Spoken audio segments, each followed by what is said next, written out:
ഇന്ന് നമ്മൾ ചെയ്യാൻ പോകുന്നത് വളരെ സിമ്പിളായിട്ട് ചെയ്യുന്ന ഒരു ഫ്ലവർ മോട്ടീഫാണ്. അതിന് വേണ്ടിയിട്ട് ഇവിടെ ചെറിയൊരു ഔട്ട്ലൈൻ കൊടുത്തിട്ടുണ്ട്. ഈ ഒരു ഏരിയയിൽ ഫ്ലവറാണ് ചെയ്യാൻ പോകുന്നത്. പിന്നെ ഇവിടെ സാറ്റിൻ സ്റ്റിച്ച് വെച്ചിട്ട് ഫ്ലവർ ചെയ്ത് കൊടുക്കാനാണ്. പിന്നെ കുറച്ച് ലീഫും ബുള്ളിയൻ നോട്ടൊക്കെ വെച്ച് ഫ്ലവേഴ്സൊക്കെ വെച്ച് ഒരു മൊത്തത്തിൽ ഒരു ഫില്ലിങ് കൊടുക്കാനായിട്ടാണ്. അപ്പോൾ അതിന് വേണ്ടിയിട്ട് കുറച്ച് കളേഴ്സ് ത്രെഡ് എടുത്തിട്ടുണ്ട്.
ഇപ്പോൾ ഒരു റോസ് ഫ്ലവർ ചെയ്തു.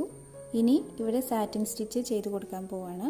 അതിന് വേണ്ടിയിട്ട് വേറൊരു കളറ് ത്രെഡ് എടുത്തിട്ടുണ്ട്.